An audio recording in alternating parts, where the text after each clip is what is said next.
La bénédiction, c'est la puissance, la force qui te rend capable de prospérer et de multiplier. C'est ça la bénédiction. On ne voit pas ça en toi. Alors, c'est pourquoi quand Dieu a béni Abraham, écoute, Abraham, Dieu l'appelle, il le bénit et il commence à parler de ses enfants. Alors que ses enfants n'existaient pas. Parce que Dieu sait que dans la bénédiction, tu dois porter des fruits. Alors, qu'est-ce que Dieu t'a dit quand il t'a appelé? Abraham vient, il n'a pas d'enfants, mais Dieu lui parle de ses enfants. C'est-à-dire que chez Dieu, quand la bénédiction vient, ça te rend capable de porter des fruits. Si tu ne portes pas des fruits, tu es anormal chez Dieu.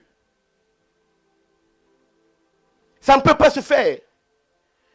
Des gens qui sont venus à Christ, comme les Colossiens, Paul dit, écoutez, on a appris que vous êtes convertis, mais on attend de vous que vous puissiez porter des fruits. On attend que vous puissiez croître dans la connaissance de Dieu. On attend que vous puissiez être agréable à Dieu.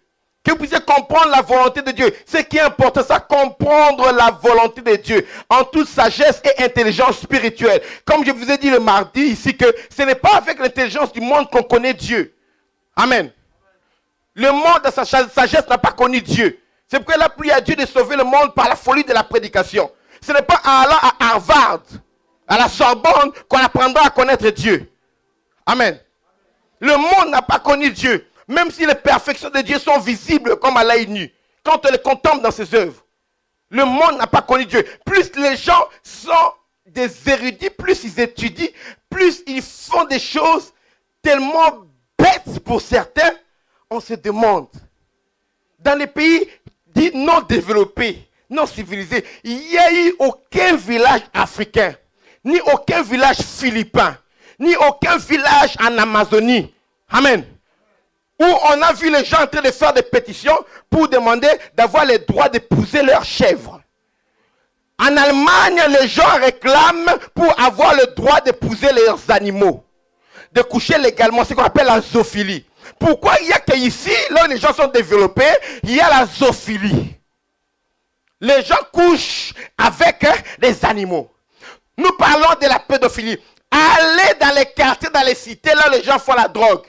Les CD ou bien les cassettes, les messages des images de pédophilie où on abuse des bébés de 3-4 mois, il n'y en a pas.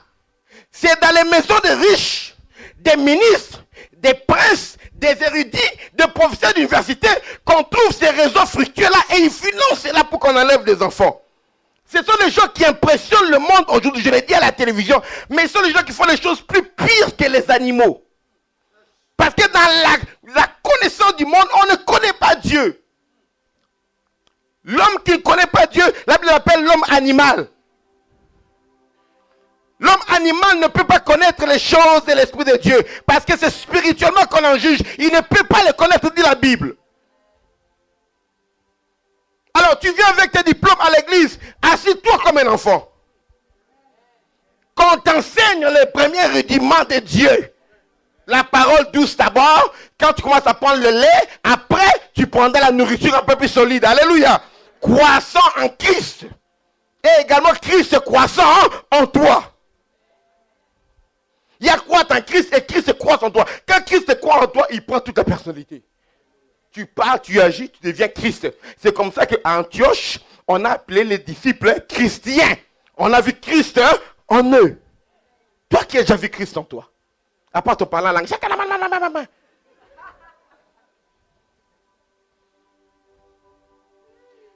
Des gens qui prêchent pour condamner, il n'y a pas d'amour. Tu as raison, oui. Cette femme, elle est adultère, oui. On l'a surpris en flagrant délit, oui. Mais on ne voit pas d'amour en toi. Ne dérange pas Jésus avec des choses pareilles. Parce que si Jésus veut parler de tes affaires à toi, toi qui passes sur Internet, sur les gens, Jésus a levé seulement la tête, il a dit que celui d'entre vous qui n'a jamais commis de péché, jette la première pierre. Il n'a pas fini son séminaire, il a recommencé à écrire par terre. Parce que les gens pensent que quand ils font des cris là, puis ils crient pour impressionner les gens qu'on ne connaît pas leur vie. On vous connaît. C'est moi le chrétien petit. N'impressionne pas les gens. On ne voit pas l'amour de Dieu. Si vous connaissez qu'est-ce que c'est la justice, la miséricorde de Dieu, vous n'auriez pas condamné les innocents. Si tu n'es pas mû par la loi de l'amour, tu n'es pas de Christ. Église, il y a une manière simple pour disqualifier une partie des gens qui prêchent la vérité. Et l'Église fait mieux que le monde aujourd'hui. Le monde, Jésus est venu, n'a pas commis aucun péché, le monde l'a crucifié. Paul est venu marcher dans la sainteté pour ne pas voir le problème. Il ne s'est même pas marié. On n'a jamais eu un problème avec Paul ou avec une sœur. Paul a été décapité à Rome.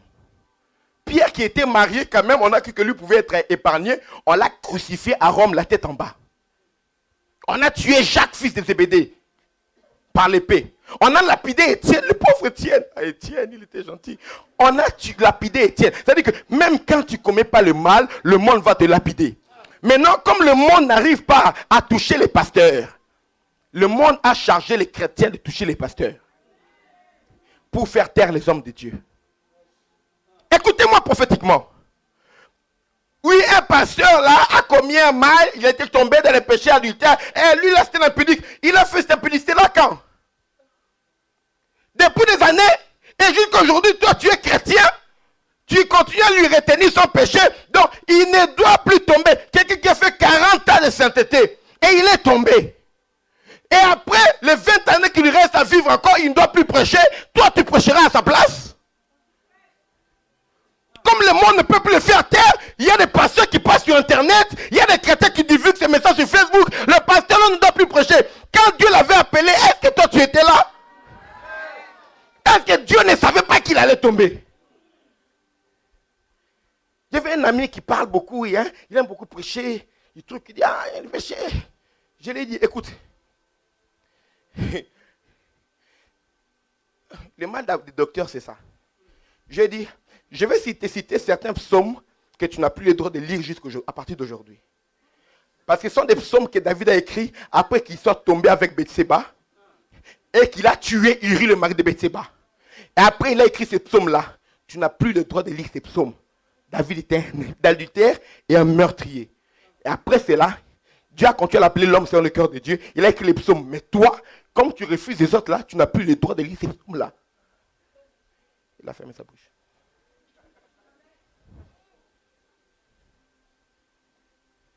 Vous comprenez? Ce n'est pas l'esprit de sainteté, le souci de sainteté, non. C'est la méchanceté. C'est l'esprit du monde. L'accusateur de frères. Quand Dieu t'appelle, il connaît ton passé, ton présent et ton futur. Mais il t'appelle quand même. Maintenant, tu veux dire à Dieu que Dieu, tu es bête d'avoir appelé de tels hommes.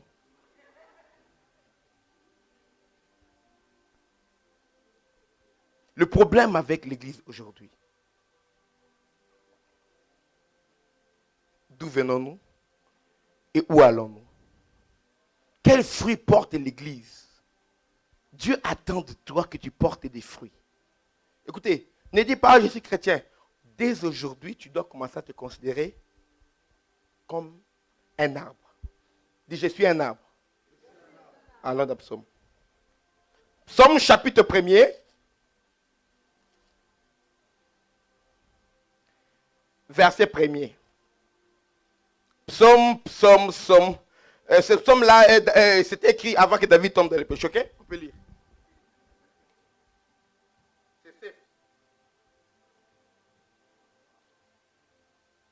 Écoutez.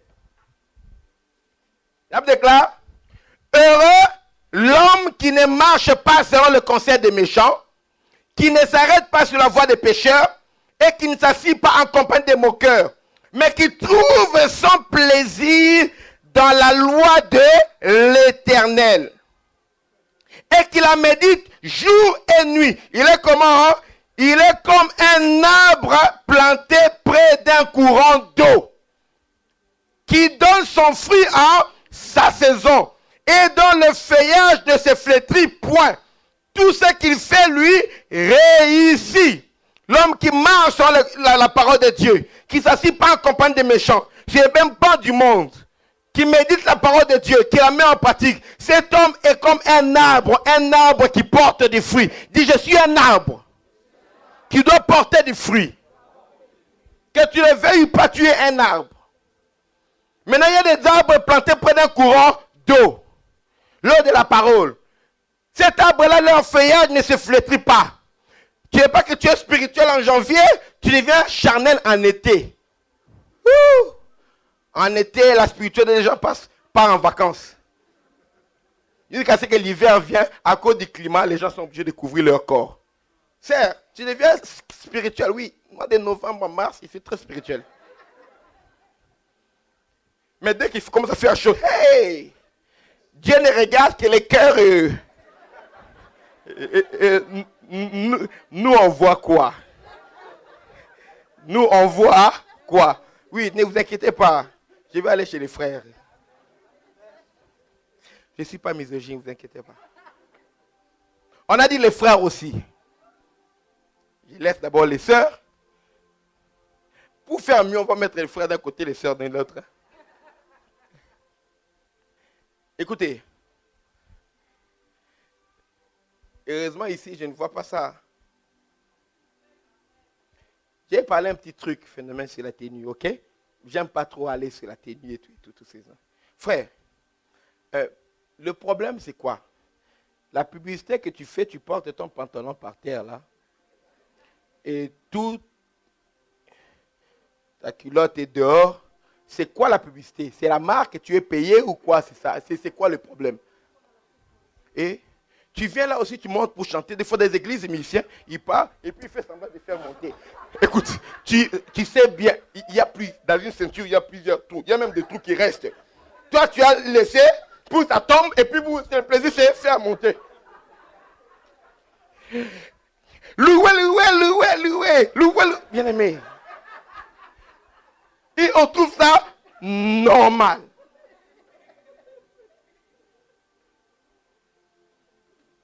Beaucoup de frères, quand ils n'ont pas de travail, ils sont là à l'église. Hein? Les sœurs ne travaillent pas, les sœurs sont là.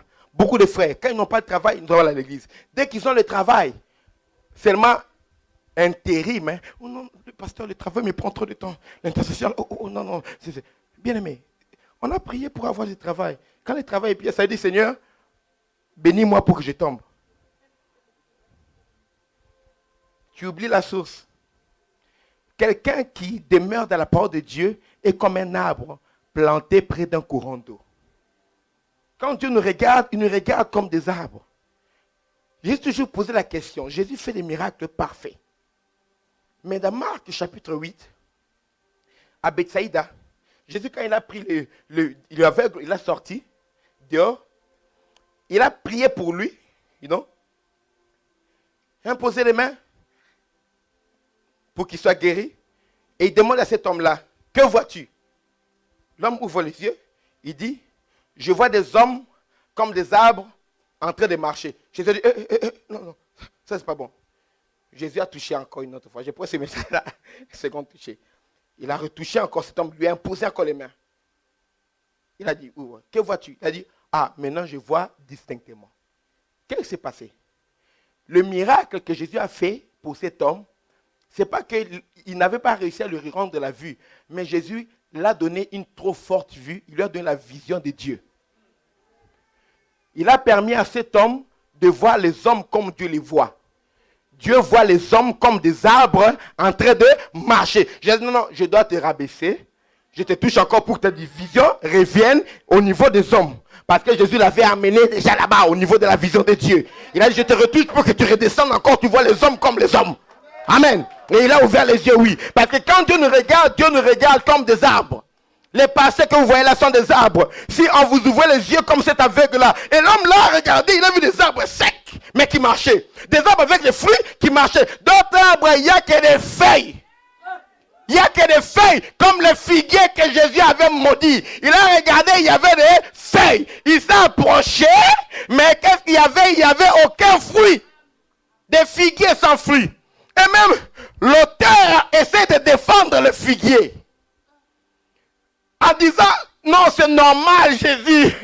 Parce que ce n'était pas la saison des figues. Jésus a dit, niet. De toute façon, ça fait longtemps que je suis en train de chercher le figuier. Les gens qui encouragent les autres dans le mal. Des figuiers. Adam et Ève ont péché devant Dieu. Au lieu de se réconcilier devant Dieu, ils ont été quoi? Chercher secours au figuier. Le figuier leur a donné des feuilles. Ils ont pris les feuilles de figuier. Ils ont couvert leur nudité. C'est pas ça qui peut cacher la nudité. Les gens se couvrent dans leur péché pour seulement se dérober de la présence de Dieu, mais sans réparer avec Dieu. Alléluia. Ils couvrent. Dieu vient. Il faut Adam avait les feuilles de figuier. Est-ce que les feuilles de figuier peuvent couvrir la nudité? Non. Il regarde Adam. Il a parlé à Ève, Adam, au serpent, mais il n'a pas parlé au figuier. C'est toi qui encourages cette soeur à entrer dans l'impudicité. C'est dire qu'elle est entrée dans la rébellion. Ce fils pasteur, là, c'est toi qui dis, on va payer la salle. Ne t'inquiète pas, nous, on va te soutenir. C'est toi qui encourages. Je réglerai ton affaire. Jésus a réglé l'affaire d'Adam. Tu mangeras sur de ton front. La femme, tu accoucheras avec douleur. Tes désirs pour de la femme. Serpent, tu marcheras sur le ventre. Il a laissé les figuiers. Un jour, Jésus passait et il voit les figuiers. Il a dit, ah, toi, je t'ai cherché depuis le jardin d'Éden. Alléluia. Ça veut dire qu'il y a des gens, laissez-les aller. Dieu se chargera d'eux. Dieu sait à quel moment il va les rattraper.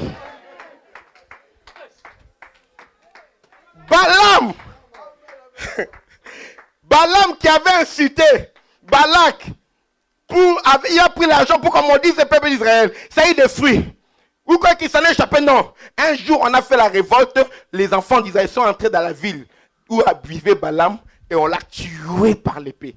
Même si là, en nombre, là on racontait l'histoire, on n'a pas parlé de sa mort. Attendez, plus tard, on a raconté comment on l'a rencontré, on l'a tué. Les gens croient qu'ils font des bêtises et ils peuvent échapper à cela. Quel fruit nous portons? Dieu nous regarde comme des arbres. Maintenant, mieux, dans 5 minutes, j'ai fini. Lui-même, il s'est dit qu'il est l'arbre. Allons maintenant dans Jean chapitre 15.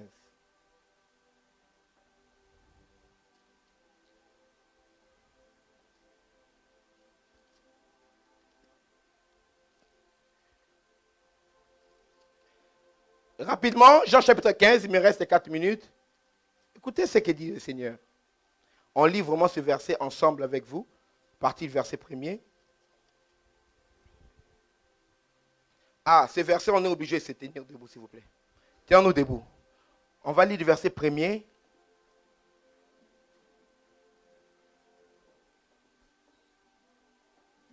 Jusqu'au verset 8. Jean 15, 1 à 8. Lève des cas. 1, 2, 3. Je suis le vrai cep et mon père est le vigneron. Tout sarment. Écoutez, on va parce que le cep, parce qu'avant moi aussi, je ne savais pas. Hein, c'est quand j'étais au Congo là. Le cep, c'est la tige, l'arbre de la vigne, ok? Et le sarment, c'est les branches. Dans mon pays, on appelle ça les étapes. Il y a des mots, des vocabulaires qui changent quand on change de milieu. Alors, je suis le cep, c'est-à-dire que je suis l'arbre et vous, vous êtes des branches. C'est ce que ça veut dire. Amen.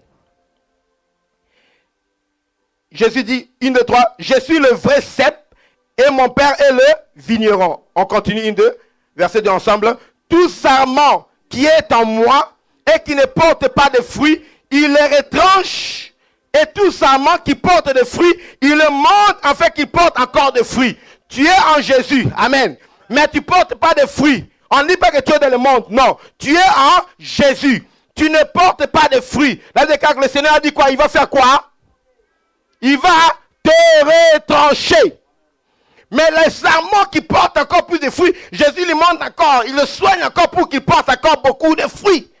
Ceux qui ont déjà travaillé à la ferme ou bien dans les vignes savent de quoi l'auteur voulait parler. Moi qui ai travaillé dans les récoltes, j'ai permis d'étudier en tant qu'étudiant dans les récoltes des cueillettes de pommes et des pois, dans les campagnes là, de la Flandre en Belgique, je sais de quoi il s'agit.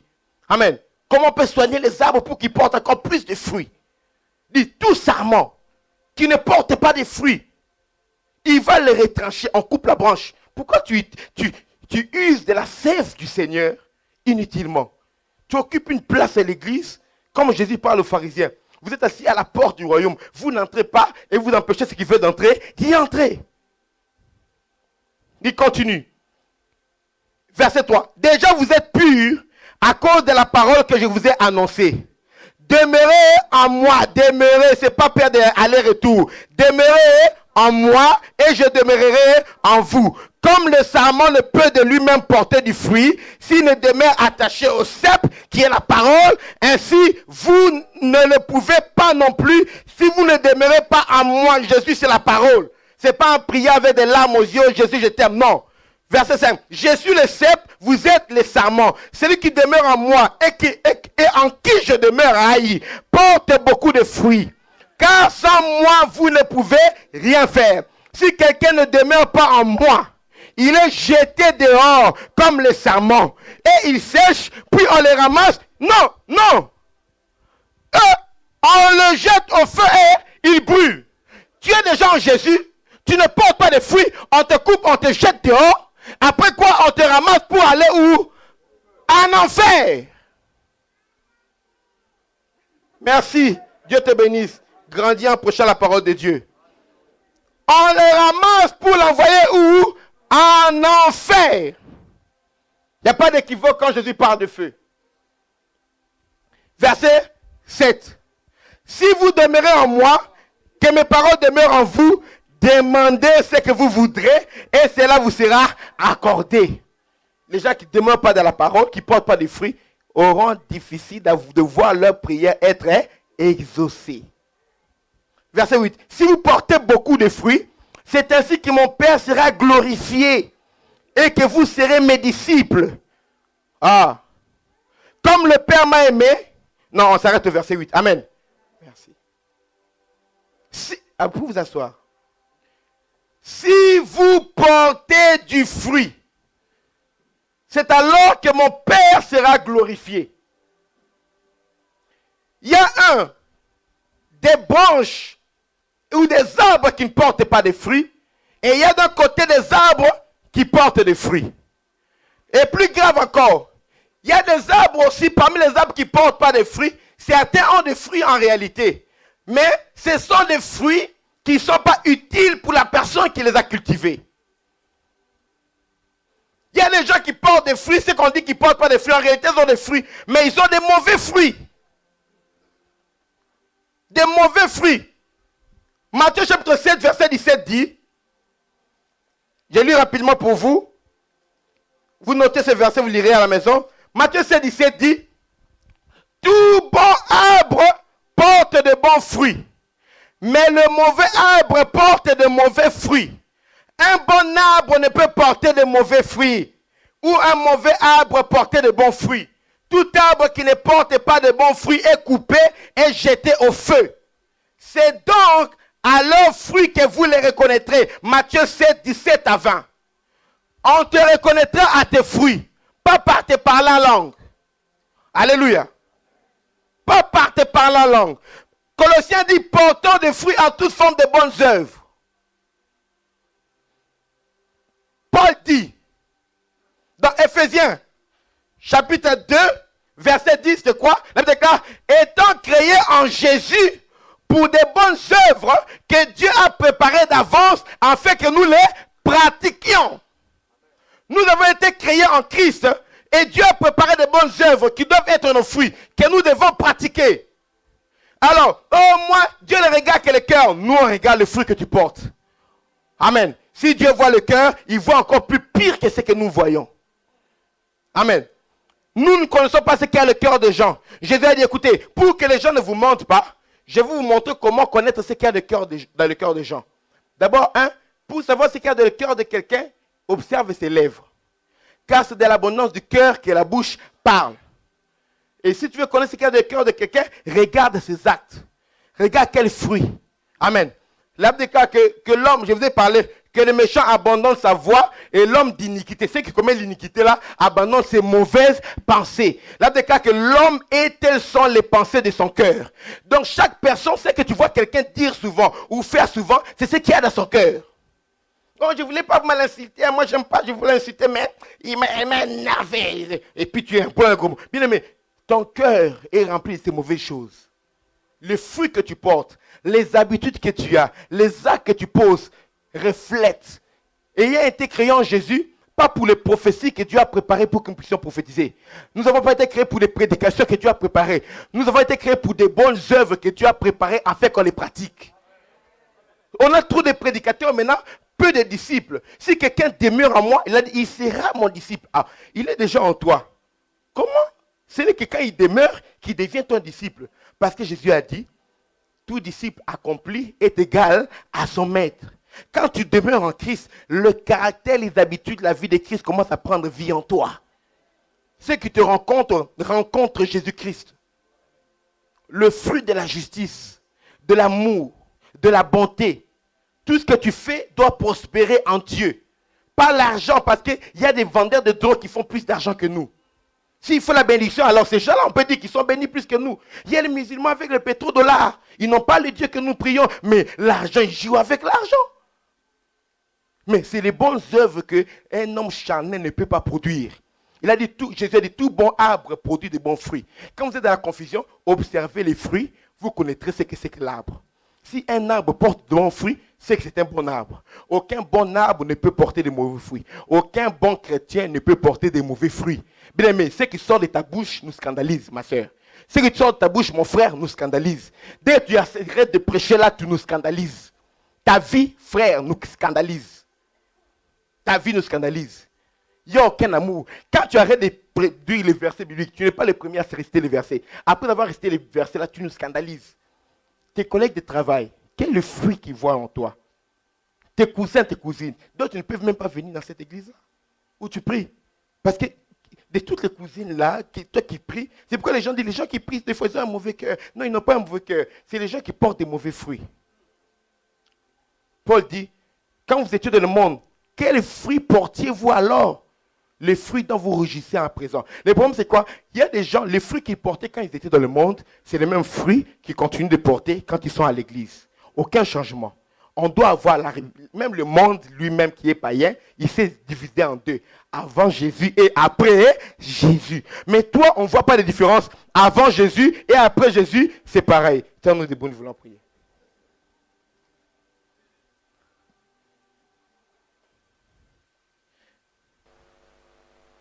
Bien-aimés,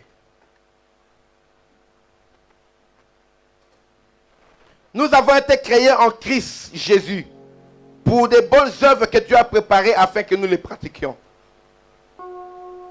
Tu ne dois plus être stérile en ce qui concerne les bonnes œuvres, en ce qui concerne le fruit de la sanctification, de la pureté, de l'amour, de la connaissance de Dieu. C'est dans ton comportement qu'on peut voir si tu es chrétien. Et tout ce que tu fais te réussit. C'est un psaume. Un homme qui est planté près d'un courant d'eau, tout ce qu'il fait lui réussit. On doit voir le ministère qu'on te confie prospérer. La vie des gens qui te côtoient, commence à voir la nature de Dieu. Les gens disent maintenant, c'est Dieu qui m'a appelé. Peu importe, les gens peuvent me juger.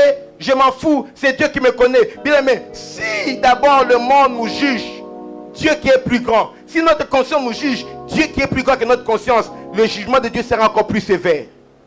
Les gens du monde te jugent sans connaître la gravité de tes péchés. Oh, Dieu les connaît. Ou de tes erreurs. On peut voir les motivations, les choses que tu fais pour l'église, mais on ne connaît pas les motivations.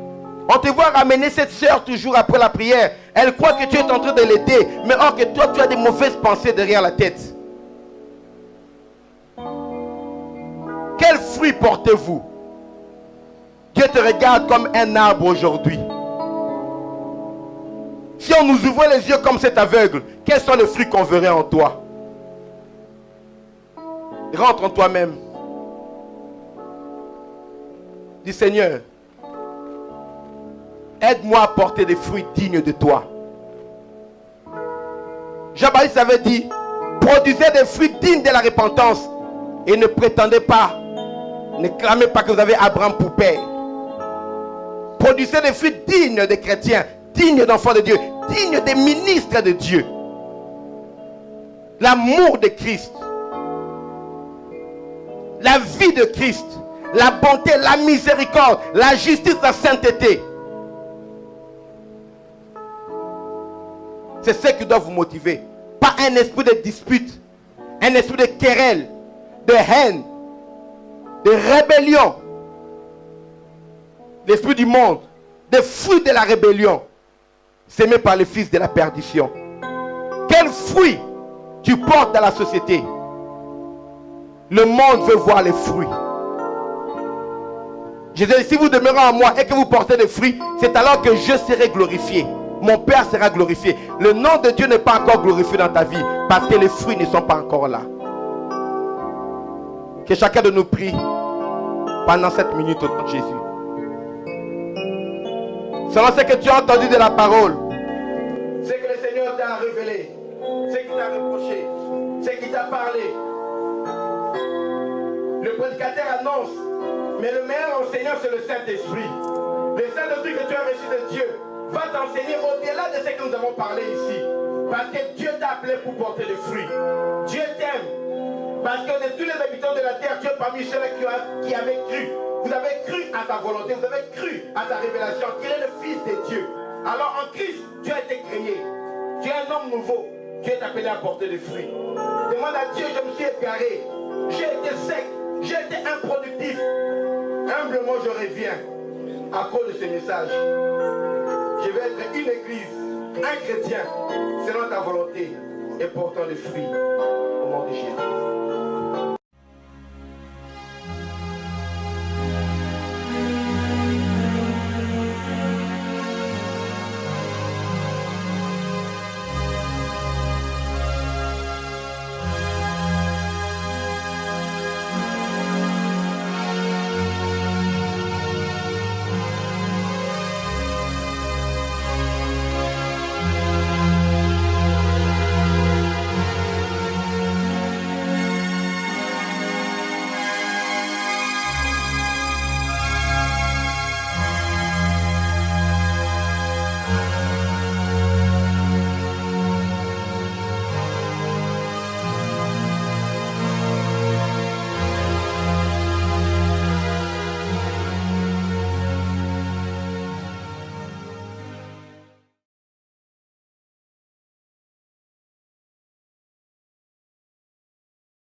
Que je regarde quand tu pars, rêver de toi et moi au-delà des nuages. J'attendrai, j'attendrai, j'attendrai.